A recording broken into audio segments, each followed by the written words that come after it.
Salut tout le monde, c'est le football à l'aveugle, très content de vous retrouver pour un deuxième épisode du point sur le mercato. On avait Marseille et maintenant on va s'occuper du Paris Saint-Germain parce qu'il y a beaucoup de choses à dire pour le PSG malgré que le mercato ait commencé extrêmement tard pour les Parisiens.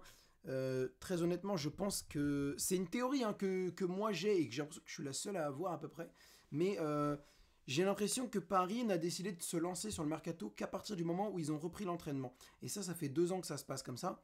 Parce que toutes les officialisations, alors que pourtant il y avait eu plein de dossiers, tout ce qui est Skriniar ou Garté, machin, ça avait été conclu assez rapidement en parallèle. Mais ils ont attendu après le 4 juillet pour tout annoncer, après la présentation de Luis Enrique, mais après que tout le monde se soit bien mis à l'entraînement, ils ont tout annoncé. Et là, j'ai l'impression que c'est un peu pareil, on n'a rien eu jusqu'au 15 juillet. Bon, il y a eu l'officialisation de Safonov, mais à part ça, il n'y avait aucune piste, aucune rien. Et à partir du 15 juillet, tout s'est emballé avec Neves, avec Doué, avec Osimhen et tout et tout. Et justement, on va en parler. Alors, petit point sur les arrivées, même si la plupart sont des retours de prêt. On a évidemment Gonzalo Ramos, alors en soi il était déjà là, mais Paris a levé son option d'achat. Je crois qu'il l'avait déjà fait depuis quelques temps, mais là ça a été officialisé. Du coup, à partir de ce 1er juillet, Gonzalo Ramos est officiellement un joueur de Paris, même s'il y a plusieurs rumeurs qui tendent à son départ. Il y a la seule vraie recrue, c'est Matvei Safonov qui arrive en provenance de Krasnodar pour 20 millions d'euros et qui vient renforcer un petit peu le poste de gardien de but. Alors en soi, on pourrait se dire que c'est un petit peu stupide dans le sens où tu avais déjà Donnarumma et Tenas, mais quand tu sais que tu perds Letellier, Rico et Navas, bon, avoir 3 gardiens, c'est pas forcément une mauvaise idée. Donc là, on a 3 potentiels numéro 1. Alors Donnarumma évidemment est un peu plus fort que Safonov et Tenas, mais avec de l'entraînement, Safonov ou Tenas pourrait prétendre à une poste de numéro 1, d'autant plus si Gigio Donnarumma finit par partir dans les prochaines années. Donc voilà, en y réfléchissant bien, c'est pas la piste la plus prioritaire qu'on aurait pu attendre, mais voilà, t'as 3 joueurs en fin de contrat dans tes buts. Il était temps un petit peu de se pencher à nouveau sur ça pour pouvoir avoir une hiérarchie, avoir 3 gardiens, avoir une profondeur de banc correcte. Au niveau des retours de prêt, on a évidemment Gabriel Moscardo, même si lui on l'a jamais vu jouer parce qu'il avait été prêté au Corinthians directement depuis janvier, donc on a lui qui arrive le site, ça va être aussi son pré-match, donc on peut le considérer comme une nouvelle recrue. Mais derrière, il y a les joueurs qui sont vraiment en retour de prêt, comme Ilyes Ousni de Al Sadd, il y a Noah Lemina en provenance de Wolverhampton, il y a Ayman Kari en provenance de Lorient qui prétend à une place de titulaire enfin à une place en tout cas en rotation, qui prétend à rester dans l'équipe cette saison. Ayman Kari car Luis Enrique compte sur lui. Vimoj Muntu défenseur central U19 qui avait été prêté au U19 de du Torino, mais qui devrait partir normalement. Ismaël Garbi qui avait été prêté à Lausanne Ouchy. Cherndour qui avait été prêté à Braga. Lucas Lavallée à Dunkerque.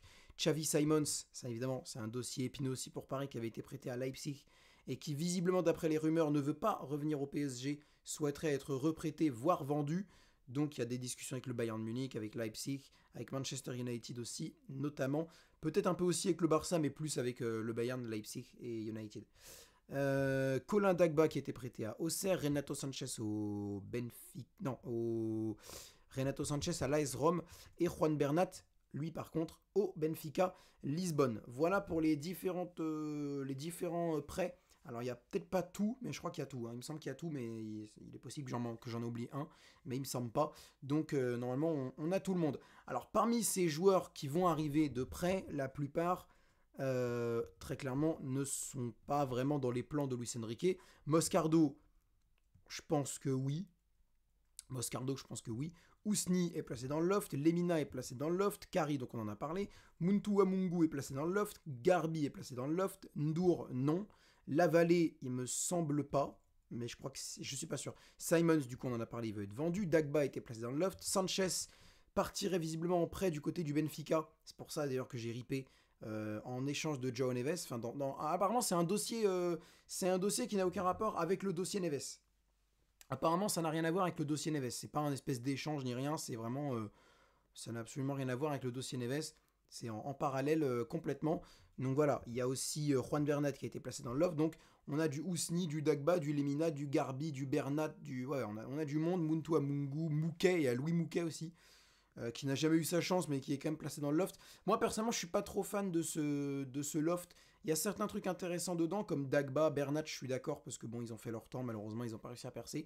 Mais tout ce qui est Ousni, Lemina, Garbi, j'aimerais bien garder les 3. J'aimerais bien garder les trois. Louis Mouquet, j'aimerais bien l'envoyer en prêt. Il a jamais eu sa chance du tout, ni en prêt, ni en équipe A. Donc c'est un peu dommage de l'envoyer dans le loft en lui demandant de se barrer alors qu'il a jamais eu sa chance. Donc tout ce qui est Ousni, Lemina, Garbi, j'aimerais bien les garder dans l'équipe première. Alors peut-être pas Ousni parce que j'admets qu'Ousni il a été prêté à Al Sadd au Qatar et il n'a pas réussi à s'imposer. Mais Ismaël Garbi, je crois que c'est 6 buts et 5 passes D dans le championnat suisse comme de division 1. Donc là où tu retrouves le FC Bâle, le Young Boys Bern et tout. Donc c'est pas dégueulasse non plus. Et Noah Lemina, il n'a pas vraiment pu s'imposer en prêt parce qu'il a fait 6 mois en deuxième division italienne, mais il a un peu. Bah, c'est pas vraiment lui que c'était compliqué, c'était le club qui était en crise complète. Donc c'est comme si on l'avait envoyé au Girondins de Bordeaux en sachant que le club allait faire faillite. Tu vois, c'est un peu dans le même si, enfin c'est pas la même situation, mais je veux dire que c'est un peu le chaos dans le club et donc c'était le chaos pour son prêt aussi.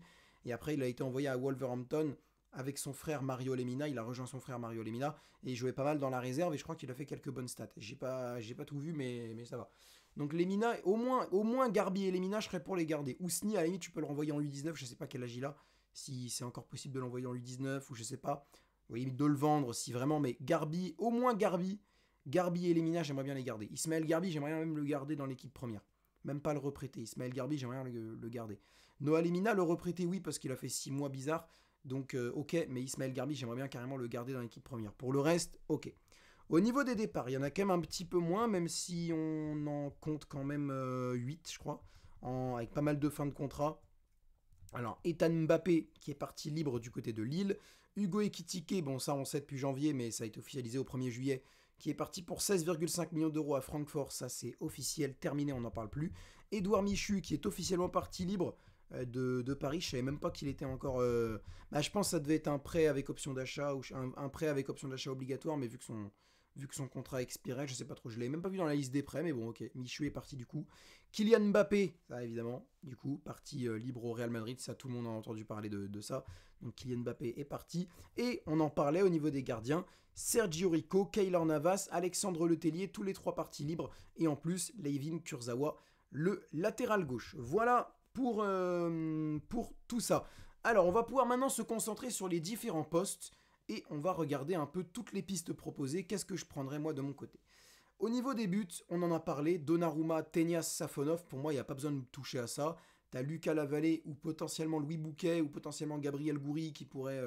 Gabriel Goury, le gardien actuel des U19, qui pourrait faire un petit peu quelques apparitions. Donc je suis pas très inquiet au niveau du poste de gardien. Donnarumma, Tenias, Safonov, moi ça me paraît amplement suffisant. Au niveau du poste de latéral droit, on a Achraf Hakimi et Nordi Mukiele. Certains voulaient le départ de Nordi Mukiele, je pense pas que ça se fera. Même si même Enrique le voulait, je pense pas que ça se fera. Il n'y a pas du tout de rumeur. Le Bayern n'est plus intéressé par lui. Donc peut-être que dans les dernières... Ouais, quoique peut-être dans les dernières heures du mercato, peut-être que ça se fera, mais... Ouais, il y en a quand même moins de rumeurs. Et la seule rumeur latérale droit, même si elle est plus d'actualité en ce moment, mais je l'ai gardée parce que c'était quand même du sérieux avant, c'est Thiago Santos du côté de Lille. Il y avait aussi Jérémy Frimpong, mais ça c'était un peu une espèce de rumeur comme Lamine Yamal. Tout le monde le voulait, mais tu sais très bien que ça se fera pas. Et on va en parler tout à l'heure de Yamal justement. Mais Thiago Santos me dit qu'il y a peut-être moyen que ça se fasse. Maintenant, bon, à voir. Je crois, ça se trouve, Santos a prolongé. Et à ce moment-là, la piste est finie. Je suis juste pas au courant. Mais moi, j'ai pas entendu de rumeurs, de trucs comme ça. Donc peut-être que Thiago Santos viendra. En tout cas, c'est sûr que c'est pas dans les dossiers actuels. C'est pas dans les dossiers actuels. Mais Santos, si on doit vendre Mukiele, je suis chaud. Si on vend pas Mukiele, je vois pas vraiment en quoi ce serait nécessaire, étant donné qu'on aurait déjà deux latéraux droits, pas besoin d'en recruter un troisième. Donc personnellement, si Mukiele est vendu, Thiago Santos, pourquoi pas. Mais si c'est pas le cas, autant garder Mukiele et Hakimi et ne pas récupérer Santos. En plus, en défense centrale, on va se retrouver avec du Marquinhos, du Skriniar, du Beraldo, du Kimpembe et du Danilo. 5 défenseurs centraux avec peut-être en plus Johan Gadou qui pourrait faire quelques apparitions dans l'équipe première en Coupe de France, un truc dans le genre. Donc voilà. Donc on a 5 plus 1 nécessaire, mais je compte 5 sur. Et au niveau des pistes, alors il y avait beaucoup de pistes avant, mais j'en ai décidé d'en garder que 3 qui sont les nouvelles pistes actuelles. On avait eu du Ibrahima Konaté, et on avait eu du Gonzalo Inacio, du Antonio Silva, on en avait eu pas mal de trucs. On avait eu Lenny Yoro, du coup évidemment ça c'était la piste la plus sérieuse, mais les 3 que nous avons maintenant c'est Dean Huysen de la Juventus pour environ 30 millions d'euros et Paris a l'air quand même bien sur le dossier. Edmond Tapsoba, qui était une rumeur assez sérieuse il y a quelques semaines, même si ça s'est un peu ralenti. et Lucharel Gertruida. Alors Gertruida, c'est un peu pareil que Tapsoba, c'était il y a quelques semaines, c'était très sérieux, mais j'ai pas l'impression que ça s'est autant calmé que Tapsoba. J'ai l'impression qu'il y a quand même quelques petits contacts entre Gertruida et le PSG, donc Tapsoba, je pense pas qu'il viendra. Huysen, je pense que oui, peut-être, je pense que Huysen viendra. Quant à Gertruida, bah de toute façon c'est soit Huysen soit Gertruida, je pense pas qu'il y aura les deux qui viendront. Et au niveau des ventes, c'est vrai que c'est un peu inquiétant parce que t'as aucune rumeur. Alors t'as Skriniar qui avait été proposé en Turquie et Marquinhos qui a été un peu sondé par Al Ittihad, mais rien de sérieux vraiment. Skriniar envoyé en Turquie, visiblement les clubs turcs n'ont pas vraiment réagi. Et en ce qui concerne Beraldo, Kimpembe, Danilo, rien à l'horizon. Donc pour moi, les 5 défenseurs centraux, aucun ne partira. Est-ce qu'on va en recruter un sixième, Dinoysen ou Lucharel Gertruida, ou peut-être même Edmond Tapsoba, c'est possible. Moi, je t'avoue que si on doit en recruter un, le profil de Dinoysen me plaît. 18-19 ans, c'est un peu le même profil que Yoro, c'est jeune comme Yoro. Ça a l'air d'être assez intéressant comme ça a l'air d'être un crack. Nationalité espagnole et tout et tout. Donc non, franchement, moi j'aime bien. Dino Hyssen, j'aime bien. Hispano-néerlandais pour être précis. Hispano-néerlandais. Donc ouais, moi si je dois prendre une piste en défense centrale, je dirais Dino Hyssen. Franchement, je prends Hyssen. Tapsoba, Gertruida, j'ai rien contre. Si jamais c'est eux qui viennent, bon, tant mieux. Mais si c'est Hyssen, je serais un petit peu plus content que si c'est Gertruida et Tapsoba. Mais voilà. Latéral gauche, t'as Mendes et t'as Lucas Hernandez. En sachant, oui, que Lucas Hernandez, en soi, est un défenseur central de métier. Donc, en soi, tu peux même dire qu'il y a Hernandez en défense centrale et que donc, t'as 6 défenseurs centraux. Et c'est vrai qu'on l'a oublié. Alors, Lucas Hernandez est blessé, mais il devrait peut-être revenir en octobre ou alors au moins début 2024. Donc voilà, 2025, pardon. Donc, soit tu te retrouves avec 6 défenseurs centraux, soit tu considères que Lucas Hernandez devient officiellement un latéral gauche et tu ne le fais jouer que là. Sinon, c'est vrai que tu pourras peut-être essayer de faire confiance à Yoram Zague. Tu pourrais essayer de faire confiance à Yoram Zag pour le poste de latéral gauche, remplaçant de Nuno Mendes. Mais ouais, je pense que quand même il va le. C'est pour ça aussi que d'un côté que Bernat, en vrai, en y réfléchissant bien, peut-être que je l'aurais gardé. Bernat, d'un côté, oui, il se blesse beaucoup, mais quand tu sais que Hernandez reviendra pas tout de suite, que tu pistes pas vraiment de joueurs au poste de latéral gauche. Après, tu me diras, il y a Beraldo qui peut jouer latéral gauche, il y a aussi Gertruida, si jamais on le recrute, il peut jouer latéral gauche. Il me semble que Huysen aussi. Donc d'un côté, bon, ça va, t'es quand même bien fourni. T'es quand même bien fourni, ouais. Non, ouais, non, Bernat. Non, j'ai oublié ce que j'ai dit. Bernat dans le loft, il faut qu'il parte. Bernat, c'est plus. Ça a été un super joueur, mais depuis sa blessure, c'est beaucoup plus compliqué. Malheureusement. Donc, ouais, latéral gauche, il n'y a pas de piste du tout. Mais il y a Mendes qui fait le taf, il y a Hernandez qui reviendra et il y a Yoram Zag en embuscade pour essayer de gratter une place de remplaçant. Au milieu de terrain, alors là, il y a beaucoup de monde. Milieu de terrain, il y a Vitinha, il y a Zaire Emery, il y a Fabian Ruiz, il y a Kangin Lee, il y a il y a Carlos Soler aussi, en sachant qu'il n'y a aucune rumeur de départ pour aucun. C'est vrai qu'il n'y a pas beaucoup de rumeurs de. Ah si, il y a Ugarte, j'ai oublié Emmanuel Ugarte. Emmanuel Ugarte devrait partir. Du côté de Manchester United, ça oui. Donc il te resterait Vitinha, Zaire Emery, Fabian Ruiz, Carlos Soler, Kangin Lee en principal. Avec en plus Ndour et Moscardo, je pense. En plus, t'aurais Ndour et Moscardo. Pour le milieu de terrain, il y avait beaucoup de pistes avant aussi. Et ben là, il n'y en a plus que 4 de sérieuses. Alors avant, il y avait les Youssouf Fofana, il y avait les Ryan Cherki, les Magnus Akliouche, il y avait les Bruno Guimaraes, il y avait des Kefren Turam aussi, il y avait, je crois qu'à peu près tout. S'il y a eu un Nicolo Barella à un moment qui est tombé. Mais ouais, la plupart c'était à peu près ça. Et donc maintenant les 4 pistes qui sont restées, c'est alors Bernardo Silva, je l'ai gardé parce que c'était très sérieux avant. C'est vrai que là on n'en entend plus parler, mais j'ai bon espoir que. Après, c'est vrai que si tu recrutes Désiré Doué, on en vient juste après. Je vois pas pourquoi Bernardo Silva viendrait. En plus, si tu gardes Xavi Simons en plus, même si je pense pas que tu le garderas, c'est pour ça que je l'ai pas cité. Mais il y a un monde où tu gardes Simons, bon, très lointain le monde, mais il y a un monde où tu gardes Simons, donc tu te retrouverais déjà avec un milieu offensif. Potentiellement ailier gauche en plus. Donc, si en plus tu recrutes Désiré Doué, c'est vrai que Bernardo Silva, bon, je l'ai gardé parce que vraiment je veux que ce joueur arrive et parce que j'ose espérer que la rumeur est pas morte, mais j'admets qu'on en entend beaucoup moins parler, alors que sa clause est à 58 millions d'euros, donc c'est vraiment dommage, mais visiblement je crois qu'ils sont décidés de passer à autre chose. Je la garde quand même, mais ça m'étonnerait qu'on y revienne. Et ensuite, les pistes chaudes, on a Désiré Doué du coup. Paris et le Bayern Munich se font la guerre pour lui, ça enchérit de toutes parts, à qui fera la meilleure offre. Donc voilà, on verra bien comment ça se passera. De toute façon, le Bayern Munich c'est très simple, c'est soit Simons, soit Doué. S'ils mettent le paquet sur Xavi Simons, ils laisseront Désiré Doué au PSG. S'ils mettent le paquet sur Désiré Doué, ils abandonneront la piste Xavi Simons. Mais ça ne veut pas pour autant dire... Nous, on pourrait se faire avoir, hein, parce que le Bayern pourrait décider de prendre Doué, de laisser tomber Simons et de prendre Doué et hop, réussir. Donc on n'aurait pas Doué. Et Simons partirait à Leipzig ou à Manchester United, ce qui ferait qu'on se retrouverait avec aucun milieu off, et ce qui ferait qu'on pourrait à ce moment-là se relancer sur la piste Bernardo Silva.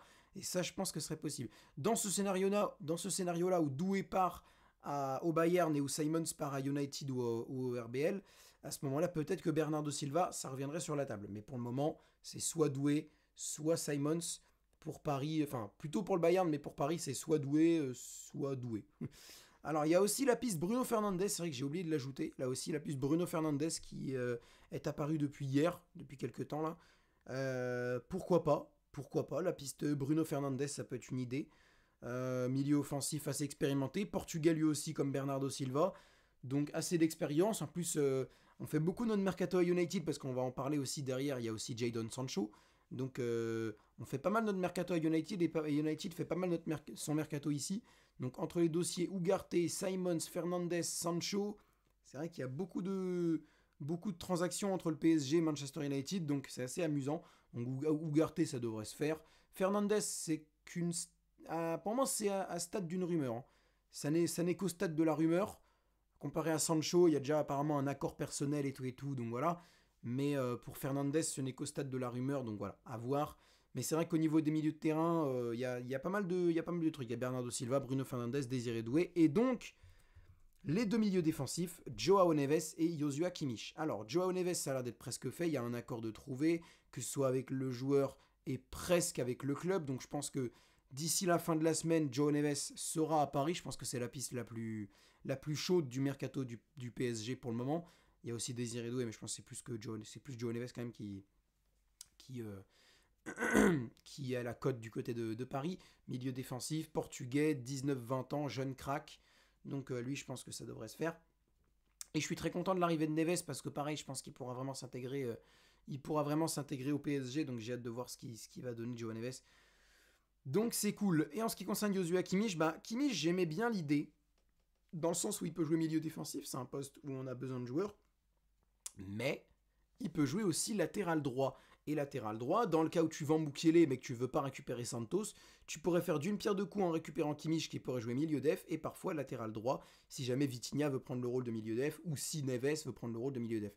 C'est pour ça que d'un autre côté, après c'est vrai que tu vas te retrouver avec beaucoup de gens, tu vas te retrouver avec Neves, Kimmich, Vitinha, Zaïre Emery, Ruiz, Soler, Lee, plus Ndour et Moscardo, plus potentiellement Doué, ou Simons, ou Silva, ou Fernandes, enfin bref, c'est vrai qu'au milieu de terrain, tu vas être blindé de fou. Tu vas être blindé de fou.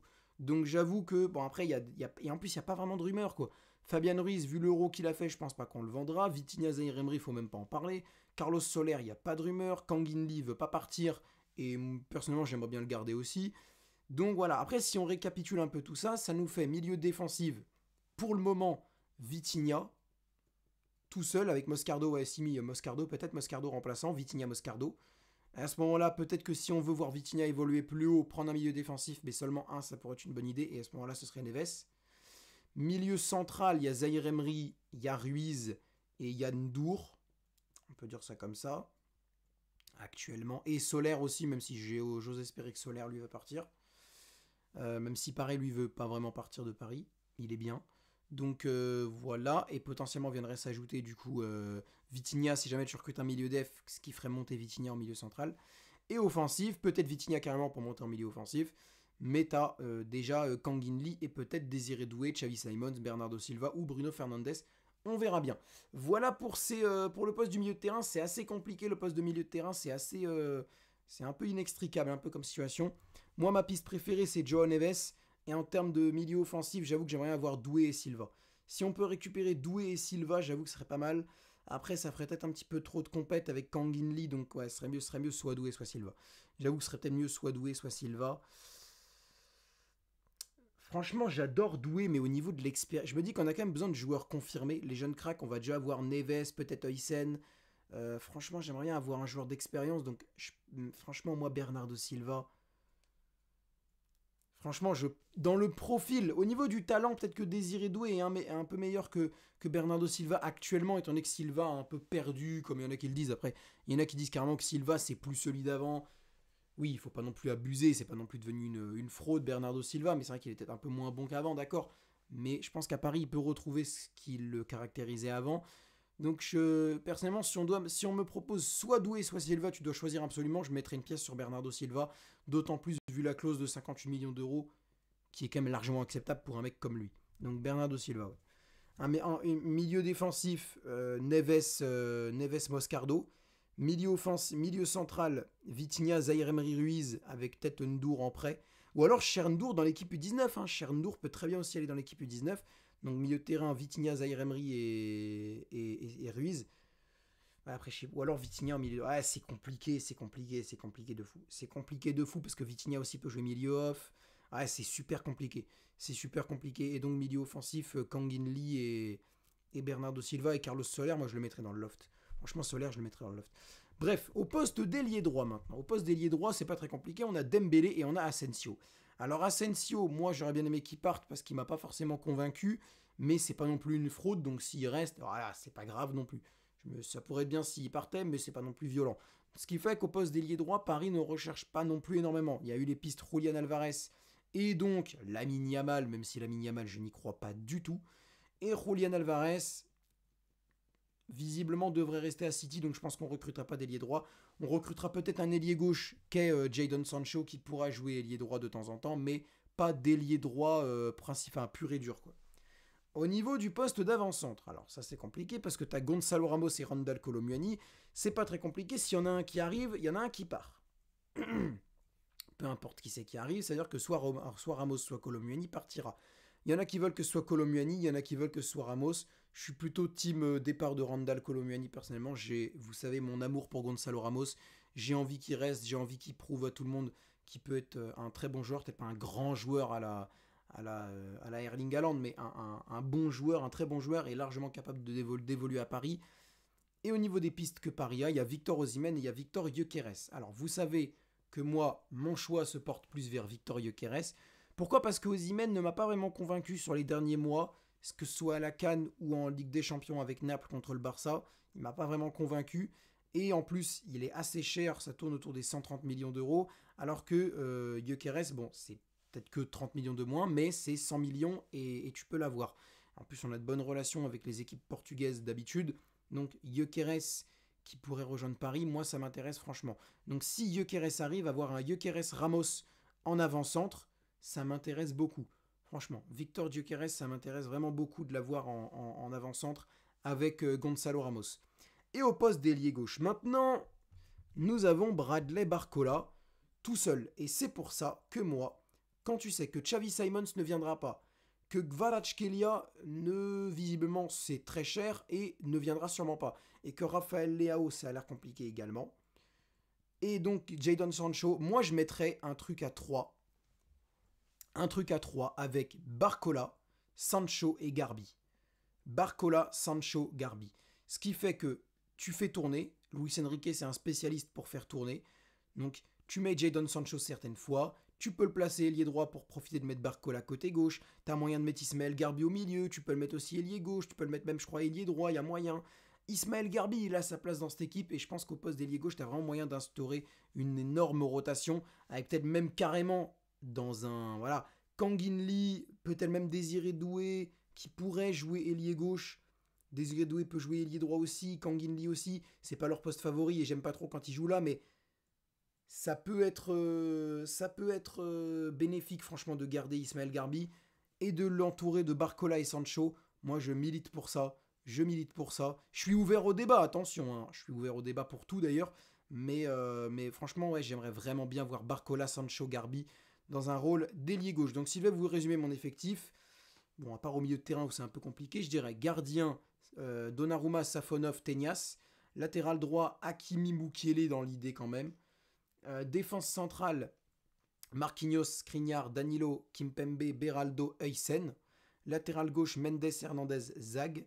Milieu de terrain défensif, Neves, Moscardo. Milieu central, Vitinha, Zaire Emery, Ruiz. Avec un truc de rotation. donc Soler vendu et Ndour en U19. Milieu offensif, Kangin Lee, Bernardo Silva. Et en attaque, ailier droit, Ousmane Dembélé, Marco Asensio. Avant-centre, Victor Gyökeres, Gonzalo Ramos. Ailier gauche, Bradley Barcola, Jadon Sancho et Ismaël Garbi. Voilà pour mon mercato du côté de Paris. On verra bien comment ça évoluera. Je ferai des vidéos pour donner mon point de vue sur chaque joueur qui arrivera peut-être dans le club. Donc, si dès que Sancho va signer, s'il signe, je ferai une vidéo sur lui. Dès que Neves va signer, peut-être une vidéo sur lui aussi pour expliquer plus en détail. Voilà, en tout cas, c'était un petit point complet sur le mercato. N'hésitez pas à me dire qui vous vendez, qui vous gardez, qui vous récupérez dans les pistes. À vous de jouer dans les commentaires. Sur ce, c'était le football à l'aveugle. N'hésitez pas à liker, évidemment, cette vidéo si elle vous a plu, à vous abonner, évidemment aussi. N'hésitez pas à liker, à vous abonner, à commenter la vidéo, c'est le plus important pour me donner votre avis. Et à partager la vidéo sur les réseaux sociaux, sur les communautés PSG, sur Twitter, sur Insta, sur Facebook, sur TikTok. Mettez des extraits de la vidéo si vous voulez sur TikTok, j'en sais rien. N'hésitez pas à partager un petit peu tout ça. Et sur ce, je vous dis à demain pour Argentine-Maroc en live, suivi de Marseille-Toulon en amical. Salut!